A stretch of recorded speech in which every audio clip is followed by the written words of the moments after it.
Hi, எல்லோரும் எப்படி இருக்கீங்க? நீங்கள் என்னடா மறுபடியும் வந்துட்டாங்கல்ல. ஒன்று முடிஞ்சால் ஒன்று, அடுத்து நடந்தால் அடுத்து. இப்போ பார்த்தீங்கன்னா இப்போ கூட 2 நாள் இருக்கும். ஏன்னா நமக்கு வேறு பார்த்தீங்கன்னா வேலை நாளாக சரியா. ஏன்னா நானும் தமிழன் தானே. ஏன்னா நமக்கும் உடம்பு மாதிரி துடிக்கும்ல.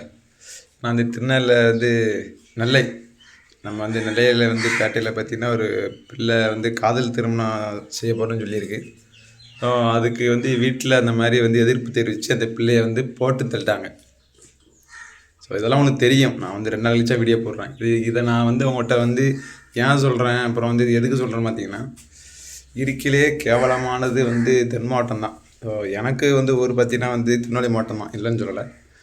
இருக்கிலே மோசம் பார்த்தீங்கன்னா திருநெல்வேலி மாவட்டம், தூத்துக்குடி, தென்காசி, ஆலாங்குளம், அப்புறம் விருதுநகர், இந்த சைடு இந்த தென் மாவட்டம்லாம் எதான்னு வச்சுக்கோங்களேன்.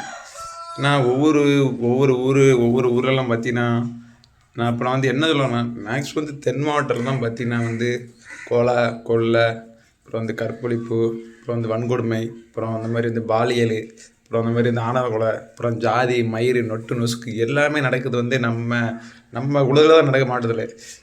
எனக்கு நம்ம என்னென்னா திருநெல்வேலி மாவட்டம்னு சொல்கிறதுக்கு எனக்கே ரொம்ப கேவலமாக இருக்குது. உண்மை தானே. சொந்த ஊர் இந்த மாவட்டத்தை சொல்கிறதுக்கு நமக்கு அசிங்கமாக இருக்குது. இப்போ என்ன சொல்லலாம்னா, இதை யாராலையும் மாற்ற முடியாது, இது அவ்வளோ சீக்கிரத்துலேயும் மாறாது அப்படின்னு மாரி செல்வராஜே ஒரு இதில் பார்த்தீங்கன்னா அது 2-3 இடத்துல சொல்லியிருப்பார்.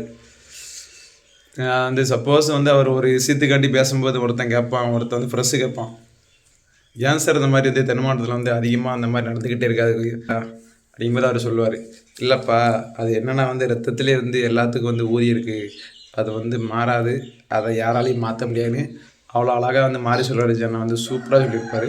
ஸோ அதான் உண்மை. இன்னொரு விஷயம் என்னென்னா தென் மாவட்டங்களில் என்னென்னா நிறைய பேருக்கு பணத்திமிரு மயிறு நிறைய இருக்குதுப்பா. நான் நிறைய பார்த்துட்டேன். இன்றைக்கி நான் இப்படி இருப்பேன், திடீர்னு நாளைக்கு பெரிய ஆள் ஆகலாம், அவங்க அதோட கீழே வரலாம். என்றைக்குமே திமிரு மயிரை மட்டும் இந்த அடக்கி வைங்க. ஸோ எல்லாரையும் சமமாக பாருங்கள். ஸோ இன்னொரு விஷயம் விளாண்டு பேசி வேஸ்ட்டு தான். ஏன் சொல்ல வரேன்னா, கொலை எல்லாம் அந்த கற்பழிப்பு வேலையில் வெட்டு குத்து எல்லாம் நடக்க தான் செய்யும். ஸோ நாளைக்கு நமக்கும் ஏன் உங்களுக்கு என்னால் நடக்கலாம். அப்படிப்பட்ட உலகம். ஸோ இருக்கிறவங்களே ஜாலியாக இருங்க, சந்தோஷமாக இருங்க, ஹாப்பியாக இருங்க, அவ்வளோதான்.